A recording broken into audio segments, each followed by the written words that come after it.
Hello दोस्तों, आज हम करने जा रहे हैं शुरू एक नया चैप्टर का नाम है moving charge and magnetism. JEE वाले बच्चों के लिए ये मैग्नेटिक्स नाम से कवर होगा। तो ये चैप्टर नंबर 4 है एनसीईआरटी में, मूविंग चार्ज एंड मैग्नेटिज्म। चलिए देखते हैं। मैग्नेटिज्म बहुत पहले से पता था ना, इलेक्ट्रिसिटी का भी बहुत पहले से पता था, लेकिन ऑरस्टेड एक प्रोफेसर थे जिन्होंने इन दोनों चीजों को कंबाइन करा और दैट हैपेंड एक्सीडेंटली एक्चुअली, है ना। क्या कर रहे थे वो कि वो एक एक्सपेरिमेंट कर रहे थे कंपास से रिलेटेड, और उन्होंने जैसे कंपास को एक करंट कैरिंग वायर के पास में रखा, कंपास को एक करंट कैरिंग वायर के पास में रखा, तो कंपास में डिफ्लेक्शन दिखा। उन्होंने कहा ये तो यार हिल तो नहीं गई गलती से, तो उन्होंने दोबारा ढंग से रख के देखा, तो देखा कि यार सच में यार करंट कैरिंग वायर के पास में कंपास रखने से उसमें डिफ्लेक्शन हो रहा था। बस ये तो अंतर होता है प्रोफेसर लोगों में।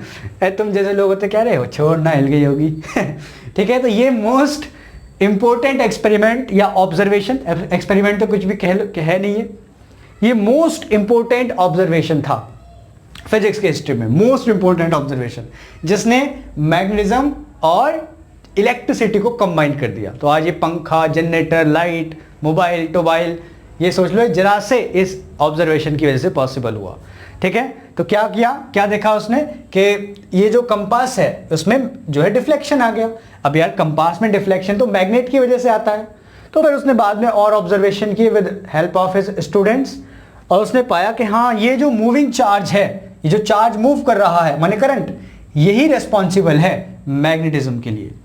अभी बहुत सारे क्वेश्चन हमारे दिमाग में उठेंगे कि अगर ऐसा है तो ये जो हमारे पास सिंपल मैग्नेट है तो इसमें कौन सा चार्ज मूव कर रहा है भाई, तो इसको भी हम देखेंगे। तो ये इसका भी रीजन, इसमें भी मैग्नेटिज्म का रीजन मूविंग चार्ज ही है, इसको भी हम जो है कवर करेंगे। तो उसने एक स्टेटमेंट दिया और स्टेट ने फाइनली कि only moving charge is the cause of magnetism, moving charge he magnetism का कारण है, ओनली मूविंग चार्ज। यानी कि अब तक जो हम चीज अलग सोच रहे थे कि मैग्नेटिज्म एक अलग चीज है और इलेक्ट्रिसिटी एक अलग चीज है, इन दोनों को कंबाइन कर दिया। So that is why it was the most important observation in the history of physics. ठीक है, तो लेट्स स्टार्ट। तो एक नया फील्ड, नया फोर्स, अभी हमने देखा था कि एक स्टेशनरी चार्ज था, रुका हुआ चार्ज था, तो वो अपने आसपास एक फील्ड क्रिएट करता था, फर्स्ट और सेकंड चैप्टर में देखा था। तो उसको हमने बोला था इलेक्ट्रिक फील्ड, है ना। इलेक्ट्रिक फील्ड कैसे लगता था, मान लो ये पॉइंट है, तो इस पॉइंट के लाइन ज्वाइनिंग के बिल्कुल पैरेलल काम करता था ना, सेंट्रल फोर्स बिल्कुल इस लाइन ज्वाइनिंग पे। प्लस वाला वैक्यूम, वो सब मैंने बताया था ना, प्लस वाला बाहर को, माइनस वाला अंदर को, वो सब नौटंकी हमने पढ़ी थी। लेकिन ये जो फील्ड होता है बच्चों, ये जो अलग सा फील्ड बना जिसको हम बोलते हैं मैग्नेटिक फील्ड, है ना, मैग्नेटिक फील्ड। तो मैग्नेटिक फील्ड के लिए रेस्पॉन्सिबल कौन है, मूविंग चार्ज यानी कि करंट, जबकि स्टेशनरी चार्ज किसके लिए रिस्पॉन्सिबल है, इलेक्ट्रिक फील्ड के, है ना। अभी हम बाद में और आगे डिटेल में पढ़ेंगे कि एक्चुअल में ये दोनों ही फील्ड बनाता है ना, कोई भी चार्ज, उसको भी हम डिटेल में देखेंगे, है ना। तो सबसे पहले हम समझेंगे कि स्टेशनरी चार्ज इलेक्ट्रिक फील्ड बनाता है और मूविंग चार्ज मैग्नेटिक फील्ड बनाता है अपने आसपास। ठीक, किस तरह से बनाता है, इसके लिए ऑब्जर्वेशन फिर से किया गया। जैसे कि ये तो सिंपल लगता है ना, प्लस वाला बाहर को, माइनस वाला अंदर को, सेंट्रल लाइन ज्वाइनिंग पे, लेकिन ये इस तरह से नहीं होता बच्चों।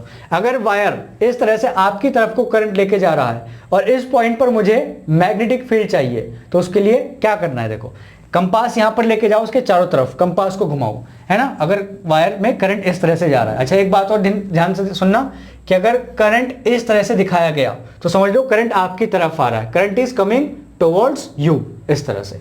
और अगर करंट को इस तरह से रिप्रेजेंट किया जाएगा तो current is going into the plane, into the paper, current ऐसे जा रहा है, इसको मान लो करंट की डायरेक्शन। तो अगर करंट ऐसे कहीं डायरेक्शन दिखाई जाएगी, current is coming out of the paper, out of the plane, ऐसे है तो इस तरह से, है ना। और अगर इस तरह से डायरेक्शन दिखाई जाएगी तो current is going into the plane, entering into the plane, like this और दिस। क्लियर है, तो ये बात आप ध्यान रखेंगे। चलिए, छोटी छोटी बातों का विशेष ध्यान देना है, उसको नोट भी करते रहना साथ साथ, जरूरत पड़े तो। तो ये देखो करंट कहाँ आ रहा है, तुम्हारी तरफ आ रहा है ना, फिलहाल प्लेन ये है तो इससे बाहर की तरफ आ रहा है, काइंड ऑफ दिस। अच्छा, तो मैग्नेटिक फील्ड कैसा होता है, इसके लिए आपने कंपास रखा, यहां पर पैरेलल रखा, तो ऐसे दिखा कि नॉर्थ जो नीडल था वो इधर था और साउथ नीडल इधर था, मतलब रेस्ट की पोजीशन में था कंपास, जैसे होता है। थोड़ा सा इसको आगे मूव किया, इधर ऐसे लेके गए तो हमने देखा है कंपास की सुई जो थी वो मूव हो गई इस तरह से। ये ऑब्जर्वेशन है ना, ये कोई लॉ नहीं है, ये सिर्फ ऑब्जर्वेशन किया। फिर यहां जो सेंटर में लेके गए तो इस तरह से मूव हो गई, यहां लेके गए फिर इस तरह से मूव हो गई। ये ऑब्जर्वेशन कर रहे हैं सिर्फ, फिर मैं बता दूं कि कैसे हो गया, क्या हो गया। ये तो जो हो रहा है वो हम देख रहे हैं, है ना, ऐसे इधर, तो ये इस तरह से मूव हो गई। ठीक, तो देखो मैग्नेटिक फील्ड किस तरह से बनता है, साफ साफ दिख रहा है, इस तरह से सर्कुलर वे में बनता है। तो ये अजीब है थोड़ा सा चैप्टर, इस पे ध्यान देना। इलेक्ट्रिक फील्ड तो बिल्कुल सीधा सीधा, प्लस वाला बाहर को, माइनस वाला अंदर को, नो टेंशन लाइन ज्वाइनिंग पे। लेकिन मैग्नेटिक फील्ड ऐसा नहीं है। मैग्नेटिक फील्ड कैसा बना, देखो सर्कुलर, नॉर्थ से साउथ की तरफ को, मैग्नेट के बाहर, नॉर्थ से साउथ, यानी कि ये इस तरह से एंटी क्लॉकवाइज। ठीक, मतलब अगर मैं तुम्हें समझाने की कोशिश करूं तो ऐसे समझो कि ये देखो करंट जा रहा है आउटसाइड द पेपर, तो ये निब है, इसकी डायरेक्शन है करंट की, और ये है मैग्नेटिक फील्ड इस तरह से सर्कुलर। ठीक, ऐसे मैग्नेटिक फील्ड बनता है सर्कुलर वे में। ठीक है, डायरेक्शन कैसे बताएंगे इसकी, क्लॉकवाइज या एंटी क्लॉकवाइज? तो आंसर है direction of the field is given by right hand rule, right hand thumb rule, right hand thumb rule. ठीक है, क्या है right hand thumb rule? Right hand thumb rule ये है, होल्ड द वायर या grasp the wire in your right hand in such a manner that your thumb is pointed in the direction of current. Your thumb pointed in the direction of current. Then your curling fingers will give the direction of magnetic field. For example, इसकी बात करते हैं कि current देखो हमारी तरफ आ रहा है ना, towards the plane, इस तरह से आ रहा है। ठीक, अब हमने क्या किया, राइट हैंड का थंब करंट की डायरेक्शन में चिपका दिया और वायर को ग्रेस्प कर लिया ऐसे फिंगर कर्ल करके। तो देखो ये फिंगर किस डायरेक्शन में कर्ल हुई, एंटी क्लॉकवाइज। ठीक है, तो direction of magnetic field is anti clockwise. Is that clear? ठीक है ना बच्चों, तो ये है मैग्नेटिक फील्ड बताने का तरीका, एंटी क्लॉकवाइज। इसी तरह से देखो अगर आप करंट को ऐसे रिप्रेजेंट करो, means it is going inside the plane like this, फिर से कर्ल योर फिंगर, ओहो, point your thumb in the direction of current. तो इस बार करंट आपसे दूर जा रहा है, कर्ल योर फिंगर, बताओ फिंगर कैसे हुई, क्लॉकवाइज। Is that clear? तो ये जो फील्ड बनाएगा ये कैसा बनाएगा, क्लॉकवाइज, इस तरह से। ठीक है, यस, तो ये आप ध्यान रखेंगे। अब देखो मैग्नेटिक फील्ड एक वेक्टर से रिप्रेजेंट किया जाता है, वेक्टर, डार्ट, तुक्का देखा, तुक्का बचपन में से खेलते थे, वो डार्ट होता है, उस पे से मारते हैं फोटो पे गुंडे उंडे देखा है वो सीन? चलो, तो देखो तुक्के को अगर आप ऐसे देखोगे डार्ट को, तो सामने देखा गया एक पॉइंट है ना, तो ये अगर तुम्हारी तरफ करंट आ रहा है काइंड ऑफ दिस, तो ये क्या दिखेगा, पॉइंट। तो अगर मैग्नेटिक फील्ड हमारी तरफ बन रहा है, मैग्नेटिक फील्ड कहां बन रहा है, हमारी तरफ, मींस आउटसाइड द प्लेन, तो हमें तुक्के का क्या दिखा, डार्ट का क्या दिखा, पॉइंट। तो उसको हम दिखाते हैं ऐसे पॉइंट से। ये क्लॉकवाइज है ना, सॉरी एंटी क्लॉकवाइज है, और बाहर को आता हुआ magnetic field, current anti clockwise, field बाहर को आता हुआ। ऐसे ही यहां पर देखो अगर करंट हमसे दूर जा रहा है, तो दूर जा रहा है तो वेक्टर सोचो ना, वो तुक्का डार्ट, तो उस तुक्के का क्या देखा, पीछे क्या बना रहता है, क्रॉस, ध्यान से देखना है ना, पीछे बना रहता है ऐसे क्रॉस, तुक्का दूर जा रहा है तो करंट तुमसे दूर जा रहा है तो पीछे का हिस्सा दिखेगा, यानी कि क्रॉस। तो अगर करंट हमसे दूर जा रहा है तो मैग्नेटिक फील्ड इस तरह से हम क्रॉस कहते हैं, यानी कि मैग्नेटिक फील्ड अंदर जाता हुआ, ये मैग्नेटिक फील्ड बाहर आता हुआ डॉट से दिखाते हैं, है ना। ये रिप्रेजेंटेशन आप याद रखेंगे, डार्ट से इसको याद रखेंगे, तुक्के से, तुक्का, बेटाए छोटी छोटी बातें, छोटी छोटी मगर बड़ी बातें। तो ये मैग्नेटिक फील्ड होता है, देखो आप, बड़ा अजीब सा है, वायर की वजह से कैसा बना, सर्कुलर। अच्छा अगर कोई सर्कुलर लूप हो तो इस बार करंट जो है वो वायर में नहीं जा रहा, सर्कुलर लूप में जा रहा है, इस तरह से। यहाँ बैटरी कनेक्ट कर दी इस तरह से, ठीक है, तो इस तरह से ऐसे करंट इसमें फ्लो होने लगा। अब बताओ कि मैग्नेटिक फील्ड कैसा बनेगा। तो देखो राइट हैंड थंब रूल बिल्कुल बढ़िया है इसके लिए भी, लेकिन इस बार थोड़ा सा चेंज कर देना है। क्या कर देना है, पिछली बार हमने अंगूठे को करंट की डायरेक्शन में रखा था और कर्लिंग फिंगर क्या बता रही थी, मैग्नेटिक फील्ड की डायरेक्शन, है ना। इस बार कर्लिंग फिंगर को करंट की डायरेक्शन में रख दो और अंगूठा क्या बताएगा, मैग्नेटिक फील्ड। ठीक है, बहुत सिंपल, वही रूल काम करेगा, फालतू रूल याद करने की, रटने की जरूरत नहीं है। तो curl your finger in the direction of current anticlockwise, then your thumb will give the direction of magnetic field. तो देखो कैसा है, बाहर को आता हुआ, यानी कि वायर सीधा था तो फील्ड बना गोल गोल, और अगर करंट गोल गोल जा रहा है तो फील्ड बना बाहर को आता हुआ या अंदर को जाता हुआ बन सकता है, depending upon the direction of current. तो बाहर को आता हुआ फील्ड को कैसे दिखाएंगे, अभी मैंने बताया डॉट से, इस तरह से आप डॉट बना देंगे, है ना। तुक्के का ये वाला हिस्सा दिखेगा डॉट वाला। Is that clear. तो ये करंट है एंटी क्लॉकवाइज, फील्ड है बाहर को आता हुआ। अच्छा इसी लूप में अगर हम करंट की डायरेक्शन को रिवर्स कर दें, यानी कि नेगेटिव इधर पॉजिटिव इधर, क्लॉकवाइज कर दें, है ना, पॉजिटिव से नेगेटिव जाता है करंट, फिर से वही करना है, curl your finger in the direction of current and your thumb will give the direction of magnetic field. तो ये देखो इस तरह से curl your finger like this and अंगूठा गया इनसाइड, तो फील्ड कहां बना, इनसाइड। और मैंने बताया कि इनसाइड को हम किससे दिखाते हैं बच्चों, क्रॉस से। ठीक है, ये भी हम बात कर रहे हैं कि फील्ड को कैसे रिप्रेजेंट करना है। थोड़ा इसके लिए थोड़ा सा सहज हो जाओ, सहज। ठीक है, तो ये हो गया मैग्नेटिक फील्ड क्रॉस से दिखा देंगे, ये अंदर आता हुआ था, ये बाहर आता हुआ। क्लियर है, तो दोनों के लिए काम करेगा ना ये right hand thumb rule. Current अगर वायर में जा रहा है तो put your thumb in the direction of current, curling finger will give the direction of magnetic field and if current is rotating then curl your finger in the direction of current and then your thumb will give the direction of magnetic field. तो वो जो पहली बार जो concept है north और south का, देखो wire में तो गोल गोल फील्ड बना था, वहां तो क्या नॉर्थ और क्या साउथ, तो पहली बार जो कॉन्सेप्ट है नॉर्थ और साउथ का वो कॉन्सेप्ट आता है सर्कुलर लूप से, क्योंकि हमें पता है कि magnetic field like the electric field की डायरेक्शन क्या होती थी, पॉजिटिव से नेगेटिव की तरफ। इसी तरह से मैग्नेटिक फील्ड की जो डायरेक्शन मानते हैं, क्या मानते हैं, नॉर्थ पोल से साउथ पोल। तो देखो बाहर आता हूं, फिर से मैं दिखाता हूं, ये लूप, इसमें एंटी क्लॉकवाइज करंट है इस तरह से, और ये बाहर आता हुआ फील्ड बन रहा है काइंड ऑफ दिस। तो इसमें कौन सा हिस्सा नॉर्थ और कौन सा साउथ, तो देखो बाहर आता हुआ, तो जहां से बाहर आ रहा है, जहां से फील्ड बाहर आ रहा है या फील्ड लाइंस बाहर आ रही हैं वो नॉर्थ हो गया। जैसे पॉजिटिव चार्ज से फील्ड लाइन बाहर आती थी तो ये वाला ऊपर वाला हिस्सा नॉर्थ करेगा, नॉर्थ का काम करेगा, और नीचे वाला हिस्सा साउथ का। तो ये छोटे से छोटा मिनिमम मैग्नेटिक डाइपोल होता है ना, ये कम से कम डाइपोल होता है। पहली बार डाइपोल मतलब दो पोल नॉर्थ साउथ, तो पहली बार नॉर्थ और साउथ आपको कहां दिखे, तो आंसर क्या है, इस लूप में।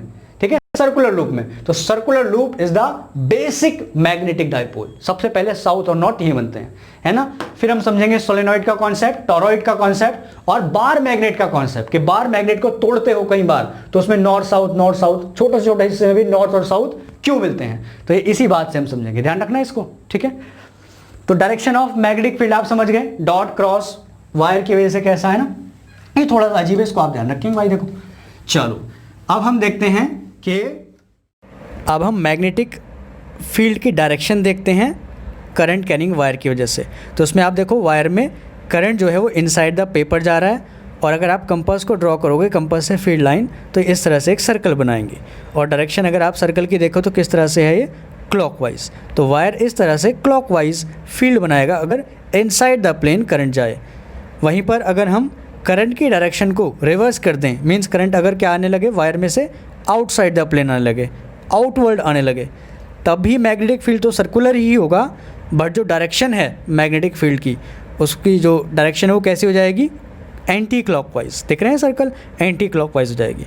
तो ये था magnetic field due to wire, उसकी डायरेक्शन इस तरह से हम बता सकते हैं। ठीक है बच्चों, चलो अब हम देखते हैं कि जिस तरह से इलेक्ट्रोस्टैटिक्स में हमारे पास था Coulomb's law, magnetic electric field बताने के लिए, यहां पर क्या है, तो बच्चों यहां पर है बायोट-सेवर्ट लॉ। ठीक है, बायोट-सेवर्ट लॉ, BIOT, बायो पढ़ते हैं, बायो है इसको ना, बायो-सेवर्ट लॉ।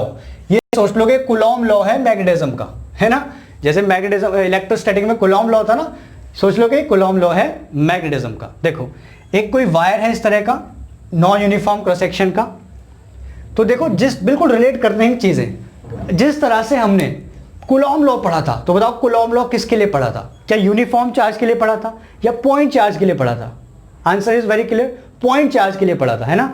तो ये जो बायोट-सेवर्ट लॉ है ये भी ऐसे बड़े से वायर के लिए नहीं लगेगा, बड़े से करंट के लिए नहीं लगेगा, एक छोटे से करंट के लिए लगेगा, जिसको हम बोलते हैं करंट एलिमेंट। तो आप इस वायर में से छोटा सा प्यारा सा कहीं से भी एलिमेंट काट लो, करंट तो आई जा रहा होगा इस एलिमेंट के अंदर भी, और इसकी लेंथ हो गई dl, तो करंट एलिमेंट हो गया, करंट एलिमेंट ये हो गया बच्चों I इंटू dl।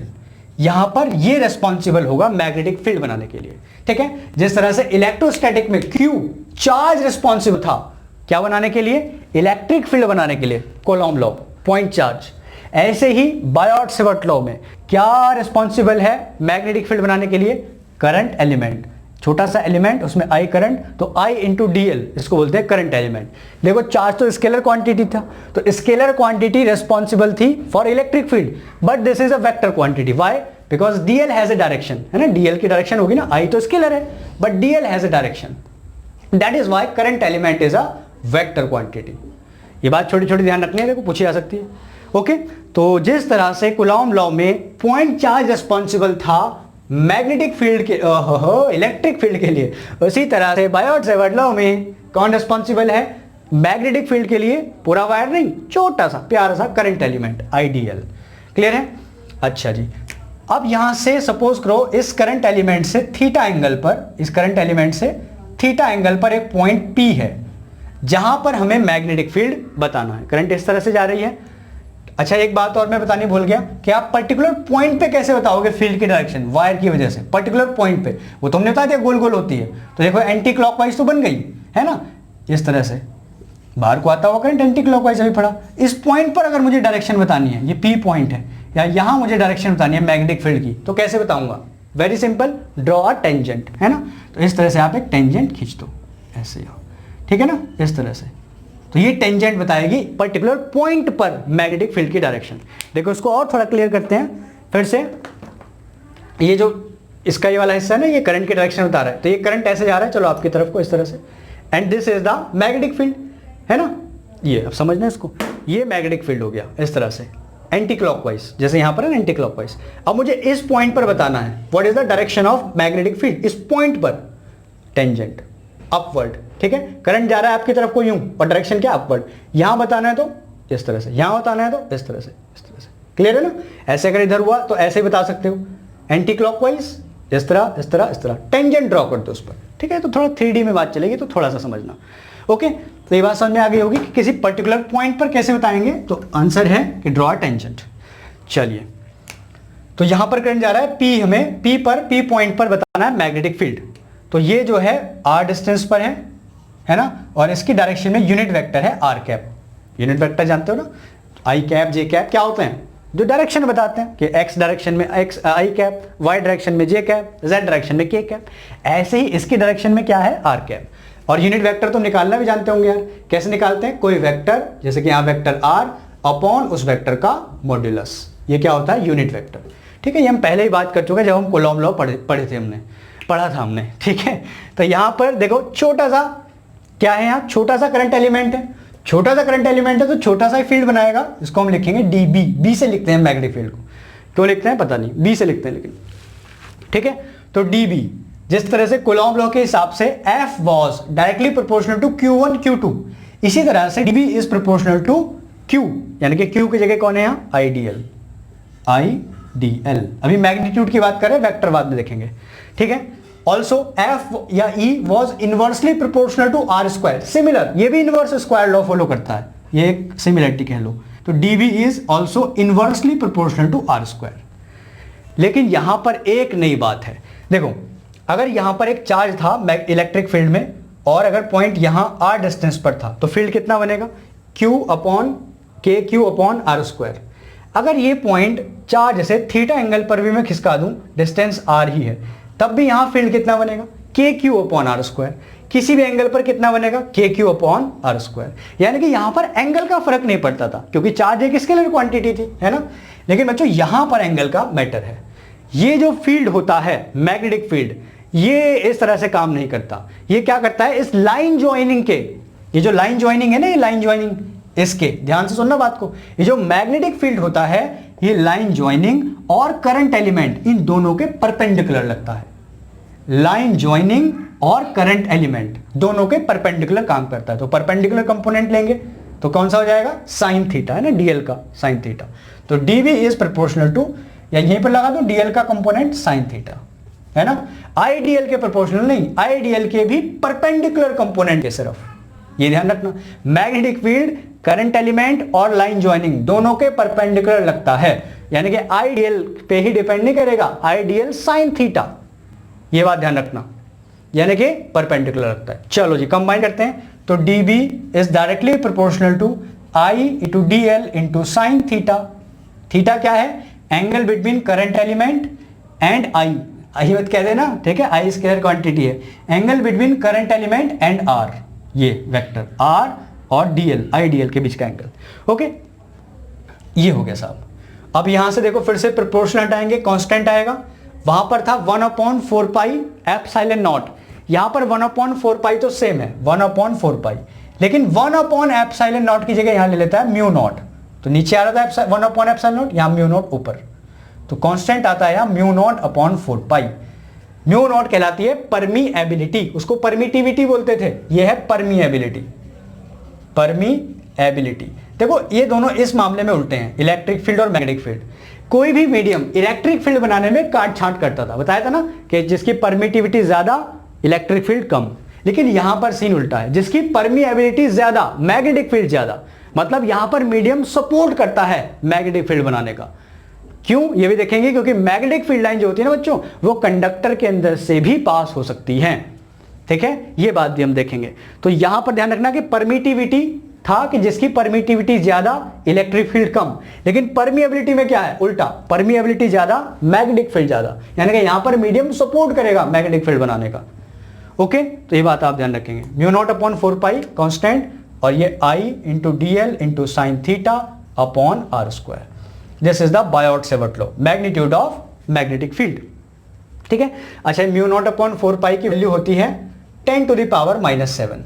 वहां पर कांस्टेंट की वैल्यू थी 9 इंटू 10⁻+9, यहां पर कांस्टेंट की वैल्यू कितनी है 10⁻⁻⁷। तो बहुत ही सिंपल सी बात है कि ये जो फील्ड होता है ये इलेक्ट्रिक फील्ड से बहुत ही वीक होता है ना, वो +9 ये -7। तो ये भी आप ध्यान रखेंगे।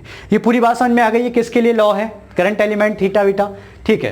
अब हम इसको वेक्टर फॉर्म में बदलते हैं, मिटा दे इसको, नोट कर लेना पॉज करके। वेक्टर फॉर्म में बदलते हैं, तो वेक्टर फॉर्म में बदलना हम पे आता है कूलॉम लॉ से, इनटू आर कैप कर दो। भाई अगर कोई इंसान एक्स एक्सिस में 10 यूनिट चला तो क्या लिखोगे उसको 10 आई कैप, है ना।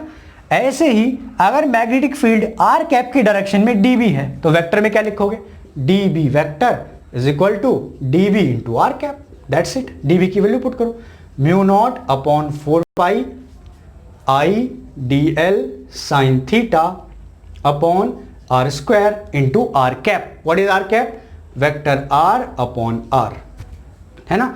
तो ये हो गया बच्चों, ध्यान से सुनना, dB mu naught upon 4 pi, आई तो स्केलर है, आई को बाहर, D L R sine theta, D L भी वेक्टर है ना, D L R sine theta भी ऐसे लिख दो, D L R sine theta. तो क्या बना बताओ, जल्दी से बताओ, डी एल क्रॉस आर, याद है ना, ए क्रॉस बी, क्या होता है ए क्रॉस बी का magnitude, A B sine theta.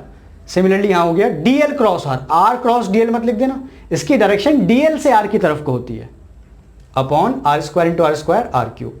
This is the vector form, DL cross R. तो यहां से साफ साफ दिख गया कि जो मैग्नेटिक फील्ड होता है ये डीएल करंट एलिमेंट और आर लाइन ज्वाइनिंग दोनों के परपेंडिकुलर लगता है। चलो देखते हैं इसको कैसे।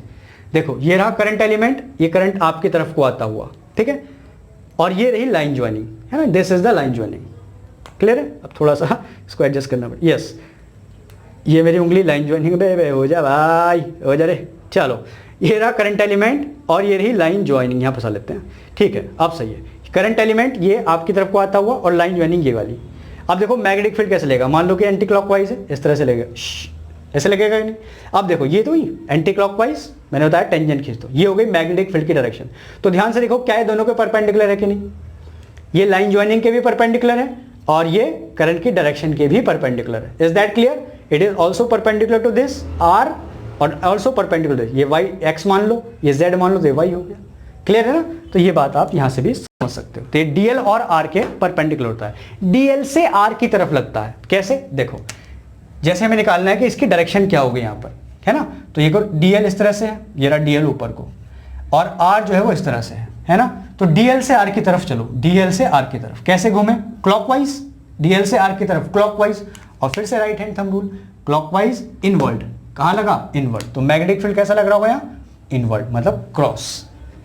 क्लियर है कहानी, डीएल क्रॉस आर, डीएल से आर की तरफ चलो, घूमो, कैसे घूमे, क्लॉकवाइज, तो इनवर्ड, है ना। और अगर डीएल यहां होता, डीएल यहां होता, आर यहां होता, तब भी डीएल से आर की तरफ चलते, कैसे चलते, anti clockwise, curl your finger bar की तरफ, ठीक है, ऐसे याद रखोगे ना, डीएल से आर की तरफ। समझ में आ गया बायोट-सेवर्ट लॉ, आसान है ना, बिल्कुल कूलॉम लॉ से इसको रिलेट कर सकते हो। चलिए, अच्छा ग्राफ बनाएं तो ग्राफ तो बड़ा सिंपल सा आ जाएगा।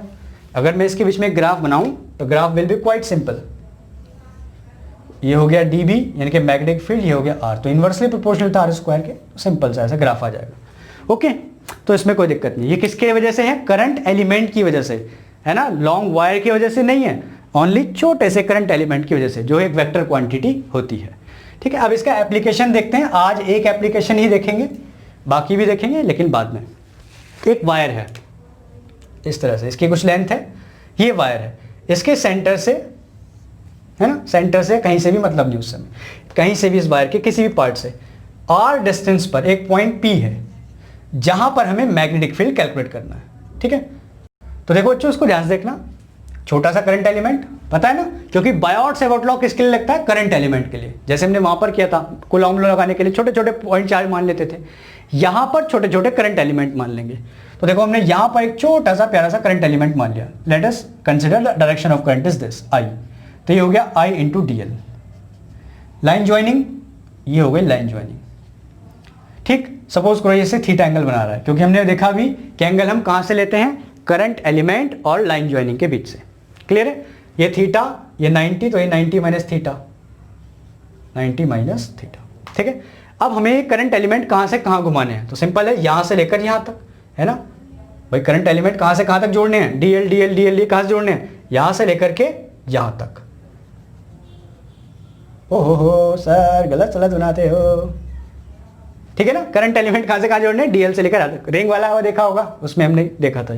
चलो, तो मान लो ये एंगल बीटा है, दिस एंगल इज बीटा और दिस एंगल इज अल्फा, यानी कि बीटा से अल्फा, बल्कि इसको माइनस बीटा पढ़ेंगे ना, इससे नीचे माइनस, इससे ऊपर प्लस, वही minus Y plus Y direction. तो ये माइनस वाई बीटा पढ़ेंगे, ये प्लस अल्फा पढ़ेंगे, ये याद ध्यान रखना। तो माइनस बीटा से अल्फा, माइनस बीटा एंगल से अल्फा तक हमें DL जोड़ने हैं। तो DL तो बहुत सारे होंगे ना, DL DL DL। क्लियर है कहानी? ठीक है, चलो करते हैं फिर। कैसे करेंगे? वही करंट फॉर्मूला अपना, dB is equal to mu naught upon 4 pi I into DL, सुनते रहे ना, I करंट है, DL एलिमेंट है, into sine theta, angle theta ही है, upon R square. R is the distance between line joining, है ना, तो ये रही R, वो हमने कुछ नहीं मानी, तो R ये, चलो ये, ओहो R ये मान ली, ठीक है, कोई दिक्कत नहीं, इसको X मान लेते हैं, upon X square. Got it? फॉर्मूले में देखो R क्या था? Distance between current element and the point, so here distance is X। Clear है कहानी? चलो, mu naught upon 4 pi I DL sign theta upon X square. फिर से इनको जोड़ना है तो इंटीग्रल करना पड़ेगा, लेकिन यहाँ वेरिएबल बहुत सारे हैं। देखो X भी वेरिएबल है, थीटा भी वेरिएबल है, यार थीटा भी तो चेंज हो रहा है देखो साथ साथ। अभी यहाँ DL होगा तो थीटा अलग होगा, यहाँ DL होगा तो थीटा अलग होगा। तो इसको आप पहले किसी एक एंगल में कन्वर्ट कर लो, फाई की टर्म में सबको कन्वर्ट कर लो। ये 90 माइनस थीटा की, थीटा की टर्म में कन्वर्ट कर लो। चलो इसको मैं फाई मान लूँ ना, ये लिख देता हूँ मैं फाई, और हमें पता है कि फाई क्या है, वो है 90 माइनस थीटा। ठीक है, तो फाई की टर्म में सबको कन्वर्ट कर लेते हैं, छोटा सा एंगल ये फाई। चलो कैसे करोगे? ध्यान से, यहां से मान लो डिस्टेंस है y, सेंटर से, ये जो भी है सेंटर है, कुछ भी है, O पॉइंट से, तो लगाओ tan फाई। tan फाई कितना हुआ बच्चों? परपेंडिकुलर यानी कि y अपॉन, ध्यान सुनते रहना, y अपॉन बेस यानी कि ये r। ठीक, तो y कितना हो गया देखो, r tan फाई। ठीक, डिफरेंशिएट करो तो ये हो गया dy, इसको y ना कह के l कह दो, क्योंकि हमने यहाँ dl कहा है, तो इसको कह दो l, और इसको भी हमने कहा l। ठीक है, l, तो ये हो गया dl। क्लियर? इसको हमने l बोला है, ठीक है ना। तो ये हो गया dl is equal to r tan phi का करो sec स्क्वायर फाई, और फाई का फिर से करेंगे d फाई। ये आ गया dl की वैल्यू। तो देखो हमने dl को किस में कन्वर्ट कर लिया? फाई में। सिमिलरली x भी तो वेरिएबल है ना यार, ये जो x है इट इज ऑल्सो वेरिएबल, सो इसको भी फाई के टर्म में कन्वर्ट करेंगे। कैसे? देखो क्या है, 90 के सामने वाला हाइपोटेनियस और बेस कांस्टेंट है, r तो फिक्स है ना यार, वायर से ये पॉइंट तो फिक्स है ना। ठीक है, तो देखो यहां पर लगाएंगे बेस और कॉस, मतलब बेस और हाइपोटेनियस कॉस। कॉस फाई कितना होता है? बेस यानी कि r अपॉन हाइपो यानी कि x, तो x कितना हो गया?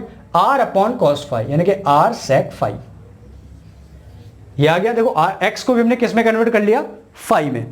क्लियर हो गया यहां तक? इसको नोट करो फटाफट, बहुत सिंपल है, परपेंडिकुलर अपॉन बेस, इसको l मान लिया, तो यहां से dl आ गया। ठीक, R sec square phi D phi. ऐसे यहां से हमने एक्स भी वेरिएबल है ना, एक्स तो बदलेगा ना, यहाँ डीएल अलग, यहाँ, ठीक है, लेकिन आर कांस्टेंट है, आर फिक्स है, तो आर कांस्टेंट है और फाई वेरिएबल है। और फाई कहां से कहां वेरी कर रहा है, देखो माइनस बीटा से प्लस अल्फा, मैं बताया ना नीचे वाले को माइनस मान लेंगे, नेगेटिव वाई एक्सिस में, कोई ज्यादा प्रॉब्लम वाली बात है नहीं इसमें। चलो वैल्यू रख देते हैं फटाफट, एक्स की वैल्यू आर सेक फाई और डीएल की value R sec square phi D phi. बता रहा हूं उसको, नोट कर लेना, R sec square phi D phi. तो देखो डी बी कितना हो गया, mu naught upon 4 pi I ऐसे ही डीएल की जगह R sec square phi D phi sine theta, theta को भी बदल लो है ना, थीटा को भी बदल लो, तो साइन थीटा, थीटा कितना हो गया देखो, theta is equal to 5 plus 90 या 90 प्लस 5, क्लियर ना, 90 माइनस 5, सॉरी थीटा इधर 5 इधर, तो 90 माइनस 5, तो मैंने इसको लिख लिया साइन 90 माइनस 5, क्योंकि सारा हम कन्वर्ट कर रहे हैं 5 में, अपॉन एक्स स्क्वायर, एक्स की वैल्यू आर सेक 5 स्क्वायर कर दो, R square sec square 5, clear, बस हो गया काम। अब थोड़ा बहुत इंटीग्रल तो आना चाहिए यार। अब देखो आर स्क्वायर से, सॉरी एक आर से एक आर कटा, एक आर से एक आर, सेक स्क्वायर 5 से सेक स्क्वायर 5, क्या बचा, mu naught upon 4 pi into I sine 90 minus theta cos theta यानी कि कॉस 5 अपॉन आर। अब देखो सिर्फ 5 वेरिएबल है, आर कांस्टेंट है, आई कांस्टेंट है, म्यू नॉट अपॉन 5। अब इंटीग्रल कर सकते हैं, इंटीग्रल और इंटीग्रल, ठीक है, बाकी सब कांस्टेंट, कहां से कहां, 0 से मान लो b तक, और ये कहां से कहां, देखो यहां से माइनस बीटा से अल्फा तक, माइनस बीटा से अल्फा तक। अभी हम वायर का एक और लॉ पढ़ेंगे ना, वायर के लिए एम्पियर सर्किटल लॉ, तो उससे बहुत आसान हो जाता है। लेकिन ये कभी तुमसे पूछ लेना कि वो इनफाइनाइट वायर के लिए ओनली, तो कभी ये पूछ ले कि यार इस एंगल से इस एंगल तक बताओ, तब आपको यही करना पड़ेगा, इसी फॉर्मूले से करना पड़ेगा, ठीक है। तो ये डी का बी हो गया, mu naught I upon 4 pi R cos phi का integral minus sine phi minus beta से अल्फा, ठीक। तो अब देखो जरा ध्यान से, ये हो गया b is equal to mu naught I upon 4 pi R, value रख दो, ये हो गया minus sine alpha minus minus plus हो जाएगा sine beta, okay, minus minus plus हो जाएगा ना, माइनस साइन, अच्छा ये माइनस बाहर ले लेते हैं, ये वाला काइंड ऑफ दिस, तो कितना आया देखो, ये मैंने बाहर लिया माइनस, तो ये आ गया साइन अल्फा माइनस और एक माइनस बीटा में लगा तो प्लस हो जाएगा, साइन अल्फा प्लस बीटा, इस तरह से, ओके, ठीक है ना, बोलो। तो ये हो गई बी की वैल्यू, माइनस ये बता रहा है कि डायरेक्शन इसकी इनवर्ड है और कुछ नहीं, ये माइनस साइन कुछ नहीं बता रहा, क्या बता रहा है कि डायरेक्शन इनवर्ड है, ठीक है, वैसे भी देख लो। तो डीएल से आर की तरफ चलो, ये है डीएल इस तरह से, दिस इज डीएल, और आर ये है ये है, ठीक है ना, ये रहा आर इस तरह से, तो डीएल से आर की तरफ चलो क्लॉकवाइज इनवर्ड, तो ये माइनस साइन ये बता रहा है कि इनवर्ड फील्ड लगेगा, है ना, यहाँ पर इस तरह से क्रॉस, और कुछ नहीं। तो ये बस फाइनल फॉर्मूला, यहाँ से आप भी माइनस हटा सकते हो, and this is the final formula. ये आपको डायरेक्ट इस्तेमाल करना है, एंगल दिया रहेगा, यहाँ से यहाँ तक, वहाँ से वहाँ तक लगा देना डायरेक्ट, समझ में आ गया, मैग्नीट्यूड इसका इतना होता है, क्लियर है। अब देखो एक स्पेशल केस, मान लो कि ये जो वायर है ये इनफाइनाइट लेंथ का है, बहुत लंबा वायर है, ठीक है, बिठा दे इसको, तब क्या करेंगे, तब देखो एंगल का क्या होगा, कोई चीज़ इनफाइनाइटली लेंथी है, मतलब यहाँ आप बीच में कहीं खड़े हो, नीचे को देखा तो इनफाइनाइट, ऊपर को देखो तो इनफाइनाइट, तो कैसे देखोगे, ऊपर को देखो तो कितना एंगल बन जाएगा 90 इनफाइनाइट के लिए, ऐसे नीचे को देखो कितना बन जाएगा 90, यानी कि if wire is infinitely long तब अल्फा भी 90 और बच्चों बीटा भी कितना हो गया 90, तो साइन 91, साइन 91, 1 और 1 2, 2 से कटा 2, तो बी कितना आ गया, माइनस हटा दो, मैग्नीट्यूड की बात करें, mu naught I upon 2 pi R, this is for infinite wire. ये एक्सप्रेशन तो हम निकाल सकते हैं एम्पियर सर्किटल लॉ से भी, जो आगे पढ़ेंगे, लेकिन ये वाला एक्सप्रेशन जो है वो इसी से आएगा, तो इसको आप ध्यान रखेंगे, है ना। बोर्ड वगैरह में तो इतना ही सिर्फ पूछा जाएगा कि इनफाइनाइट वायर, तो इसको इतना करना है, लेकिन कॉम्पिटिटिव एग्जाम में या ऐसे भी आ सकता है, ठीक है, समझ में आया बेटा इसको। चलो अब इसके बेसिस पर कुछ क्वेश्चन देखते हैं, प्यारे प्यारे सुंदर सुंदर, बायोट सेवर्ट लॉ और तार के बेसिस पर, और आप मुझे बताओगे सब चीज़ें, डायरेक्शन वगैरह आप पे आ गई है करनी। चलो let's begin with the first question. देखो बच्चों एक सिंपल से क्वेश्चन से शुरू करते हैं। एक करंट, एक वायर है, करंट कैरिंग वायर है, जिसमें ईस्ट टू वेस्ट डायरेक्शन में करंट फ्लो हो रहा है, ठीक है। तो आपको बताना है find the direction of magnetic field at points P and Q, where P is just above the wire and Q is just below the wire. तो इस तरह से देखो, सपोज करो कि ये ईस्ट है, this is east, this is west, तो ये हो गया नॉर्थ, आपसे दूर जाता हुआ नॉर्थ, और ये साउथ, ठीक है। तो नॉर्थ साउथ आपकी तरफ, ठीक है, ईस्ट वेस्ट, इस तरह से करंट जा रहा है। तो जस्ट अबव द वायर यहां पर, जस्ट बिलो द वायर यहां पर। तो सबसे पहले तो देखो वायर कैसे फील्ड बनाता है, right hand thumb rule, put your right hand thumb in the direction of current and your curling finger will give the direction of magnetic field, इस तरह से। तो देखो किस तरह से आया, देख गया कैसा आया, क्लॉकवाइज है ना, इधर से देखोगे तो पीछे से क्लॉकवाइज दिखेगा, सामने से देखोगे तो एंटी क्लॉकवाइज। तो यहां पर इस तरह से फील्ड हम बना लेते हैं, इस तरह से। इधर से देखेंगे तो कैसे दिखेगा, एंटी क्लॉकवाइज, है ना, ऐसे आया ना फील्ड में, टिंग टिंग टिंग, समझ जाओ देखो यार, समझ जाओ, ठीक है। अब देखो जस्ट अबव द वायर, फिर से मुझे अपना वो रिंग लेना पड़ेगा, क फॉर क, यस। तो यहां जस्ट अबव द वायर यहां पर, तो देखो इस तरह से है, फील्ड की डायरेक्शन क्या है, ये एंटी क्लॉकवाइज, इधर से इधर गया, टेंजेंट खींचा तो इधर गया, देखो कहां जा रहा है, अवे फ्रॉम यू जा रहा है। तो मैंने बताया ये नॉर्थ है और ये साउथ है ना, इस पर टेंजेंट खींचा, तो अब ऐसे तो बना नहीं सकते इस तरह से, ठीक है। तो इस पर टेंजेंट एक्चुअल में इधर जा रहा है, inside the plane which is north, ठीक है ना, ये पता है यार तुम्हें, नॉर्थ साउथ ईस्ट वेस्ट, ठीक है। तो ये हो गया नॉर्थ, तो अबव द वायर क्या हो गया, north, below the wire south हो जाएगा। करंट इस तरह जा रहा है, तो यानी कि यहां से दूर और यहां से पीछे हमारी तरफ आ रहा है, तो ये साउथ हो गया, तो दिस इज साउथ। क्लियर है। तो ये बहुत ही बेसिक क्वेश्चन था डायरेक्शन क्लियर करने के लिए। तो अबव द वायर नॉर्थ हो गया और बिलो द वायर हो गया साउथ, ठीक है। चलिए अब देखते हैं प्रश्न संख्या 2 प्रश्न संख्या 2, question number 2, a current carrying wire, इस चलो मैं बना देता हूं, इसमें कुछ है खास नहीं। ये दो वायर हैं इस तरह से, है ना, अगर इनको मिलाओगे तो डॉट डॉट डॉट करके पी पॉइंट मिल जाएंगे। इसमें आई करंट जा रहा है और इसमें भी आई करंट जा रहा है, ठीक है। तो calculate the magnitude of magnetic field eight point P, calculate the magnitude of magnetic field eight point P. कैसे करेंगे, देखो छोटा सा करंट एलिमेंट यहां माना मैंने, है ना, वो कितना हो गया आई इंटू डी एल, और ये पॉइंट कहां है, यहां, इस तरह से। अब मुझे बताओ डी बी क्या होता है, mu naught upon 4 pi I D L sine theta upon R square, ठीक है। आई डी एल यहां से आर तो कुछ होगा ही। अब जरा मुझे बताओ कि ये साइन थीटा की वैल्यू क्या है, what is the angle between D L and R. तो देखो डी एल भी इधर को और आर भी इधर को, तो क्या है, जीरो हो गया, बोलो क्या है, जीरो हो गया। तो साइन जीरो कितना होता है, जीरो, तो मैग्नेटिक फील्ड कितना हो गया, जीरो। क्लियर है। तो अगर पैरेलल हो जाएगा कोई पॉइंट, वायर के ऊपर ही कोई पॉइंट होगा इस तरह से, तो उस पर कोई मैग्नेटिक फील्ड नहीं बनाएगा वायर खुद, ठीक है, ये भी आप ध्यान रखेंगे, समझ गए ना, पैरेलल हो गया। अच्छा इसमें डायरेक्शन उल्टी दे रखी थी तो कोई दिक्कत नहीं उससे, ये थीटा कितना आएगा इस बार 90, 180 डिग्री, ठीक है ना। तो इस बार डीएल इधर आर इधर, तो 180 साइन 180 भी कितना होता है, जीरो। तो यहां पर पी पर ये दोनों कोई भी मैग्नेटिक फील्ड नहीं बना रहे, तो ये थोड़ा अजीब होता है, मैंने बताया पहले, क्योंकि थीटा पर डिपेंड करता है। तो यहां पर थीटा जीरो हो गया, यहां पर थीटा 180 डिग्री हो गया, समझ आ गया। देखो बच्चों अगला सवाल देखते हैं, ये एक इनफाइनाइटली लॉन्ग वायर है, इनफाइनाइटली लॉन्ग वायर, ठीक है। अब इसको ऐसे बेंड कर दिया गया सेंटर से, इस तरह से, है ना, 90 डिग्री पर, ऐसे इनफाइनाइटली लॉन्ग वायर है, मोड़ के ऐसे बेंड कर दिया। अब यहां से देखो इस कोने से x डिस्टेंस पर एक पॉइंट P है, जहां पर हमें नेट मैग्नेटिक फील्ड निकालना है, जबकि करंट इसमें I है, ठीक है। तो सिंपल है, भी कोई दिक्कत वाली बात नहीं है, अभी हमने फॉर्मूला सब पढ़ रखा है। तो देखो ये जो वायर करंट जा रहा है ये वाला, तो यहां देखो अगर मैं एक छोटा सा करंट एलिमेंट मानता हूं I इंटू डी एल, तो ये इधर गया, और R को मैं देखो तो इधर गया, तो दोनों आपस में 180 डिग्री पर है, और हमें बताया कि आइडियल साइन थीटा है ना, तो ये हो गया जीरो।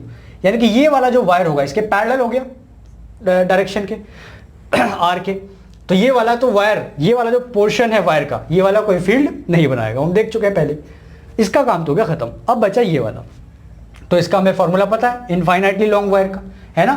कहां से क्या होता है formula, mu naught I upon 4 pi R into sine alpha plus sine beta, ये तो था मैग्नेटिक फील्ड का फॉर्मूला, ये तो आया था।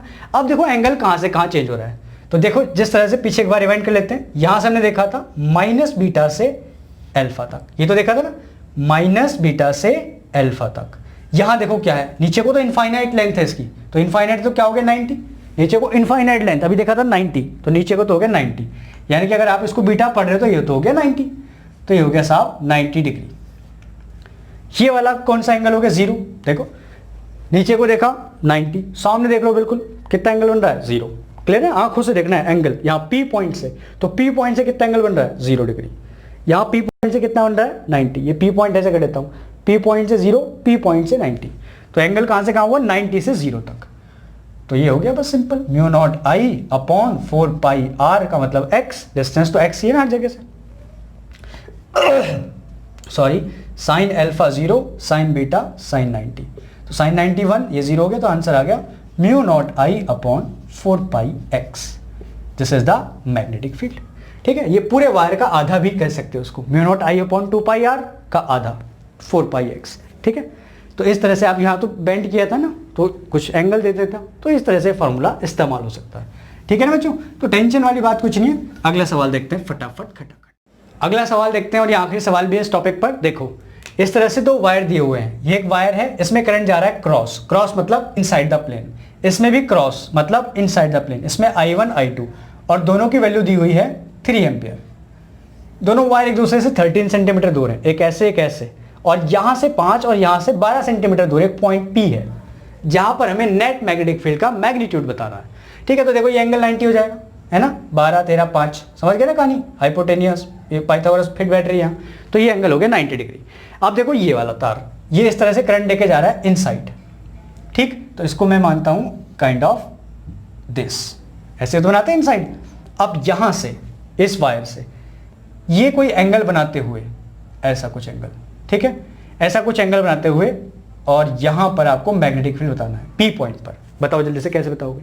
तो आंसर बहुत सिंपल है कि लाइन ज्वाइनिंग के परपेंडिकुलर लगता है ना, लाइन ज्वाइनिंग के। तो देखो इसकी वजह से डायरेक्शन बनाओ, कैसी बनेगी, क्लॉकवाइज, बोलो यार, है ना, ऐसे बना दो तो क्लॉकवाइज आएगा, इनसाइड द प्लेन अभी हम देखा क्लॉकवाइज इस तरह से। तो इस पर ये ऐसे टेंजेंट खींचोगे तो परपेंडिकुलर आ जाएगा ना लाइन ज्वाइनिंग पर, यानी कि इस पर परपेंडिकुलर, तो ये इसी के डायरेक्शन में आ गया, ये आ गया B1। क्लियर है कि नहीं? ऐसे बनाओ क्लॉकवाइज, टेंजेंट खींचो तो इस पर परपेंडिकुलर, और ये 90 डिग्री बन ही रहा है क्योंकि 5 12 13 पाइथागोरस थ्योरम, इसलिए इसमें 13 डिस्टेंस दी गई है बीच की। चलिए अब दूसरे वायर की बात करते हैं। तो वायर नंबर 2 इस तरह से है, ये रहा वायर नंबर 2, इसमें करंट भी नीचे को जा रहा है ऐसे। अब यहां से कुछ इस तरह से देखो, है ना, ये पॉइंट P है, तो फिर से देखो इसकी वजह से भी सर्कल बनाओ, ये हो गया, ओहो सॉरी सर, इसकी लेंथ क्यों बढ़ा रहे हो। देखो चलिए तो ये बनाया हमने सर्कल इस तरह से, है ना, इसमें भी क्लॉकवाइज ही बनेगा, उसमें कोई दोहराई वाली बात नहीं है। ये हो गया, फिर से इस पर टेंजेंट खींचो जो इसके परपेंडिकुलर आएगी, यानी कि इसको जो लाइन ज्वाइन कर रही है ये इसके परपेंडिकुलर, तो क्या ये है ना 90 डिग्री, देखो इस तरह से। ये आ गया बच्चों B2, दोनों 90 बना रहे हैं। ठीक, समझ में आ गया? तो ये B1 और ये B2 90 डिग्री बना रहे हैं, पैरेललोग्राम लॉ, आंसर निकाल सकते हो। अंडर रूट नेट कितना हो गया, under root B1 square plus B2 square. Infinite wire है तो कोई टेंशन नहीं है, डायरेक्ट फॉर्मूला लगा दो इनफाइनाइट वाला। तो B1 बताओ, mu naught I upon 2 pi R, I1 mu naught, इसको एक काम करो 2 से इंटू 2 से डिवाइड, तो 2 टू जा 4 पाई हो जाएगा, तो हम म्यू नॉट अपॉन 4 पाई की वैल्यू रख देंगे 10 टू द पावर -7। I1 कितना है 3 एम्पियर इंटू 2, और R कितना है देखो 5 सेंटीमीटर, तो 5 into 10 to the power -2। Okay, तो इसको आप कर सकते हो, ऊपर जाके हो जाएगा प्लस का 10 to the power -5 into 6 upon 5, ये आ गया B1 का magnitude. Similarly you can find the magnitude of B2 बच्चों। तो बताओ B2 कितना आया, mu naught upon 2 pi R, mu naught I1 फिर से 3 इंटू 2 कर दूं तो ये 4 पाई हो जाएगा, है ना। R कितना है यहाँ से 12 इंटू 10 टू द पावर -2। ठीक है, तो ये आ गया अपना 10 टू द पावर फिर से -5, और अपॉन में आ गया इंटू 2, अपॉन में आ गया 4 टेस्ला। अच्छा, मैंने तुम्हें मैग्नेटिक फील्ड की यूनिट तो बताई नहीं यार, मैग्नेटिक फील्ड की यूनिट टेस्ला होती है बच्चों, है ना, निकोला टेस्ला के नाम पे। एक यूनिट इसकी गॉस भी होती है, GAUSS, तो गॉस CGS यूनिट होती है, एक गॉस में 10 टू द पावर -4 टेस्ला होते हैं। तो निकाल लोगे इसको, यहाँ पर रख देना, under root B1 square plus B2 square, that's the answer. समझ में आ गया? ये टॉपिक बहुत बढ़िया प्यारा टॉपिक था, है ना? थोड़ा जेईई मेंस भी इसमें कवर हो गया, इंजीनियरिंग कॉम्पिटिटिव और मेडिकल कॉम्पिटिटिव। तो थोड़ा सा ये तुम्हें टफ लग सकता है लेकिन थोड़ा सा मेहनत करोगे तो हो जाएगा। ओके बच्चों, tata bye bye, take care, मिलते हैं बाद में।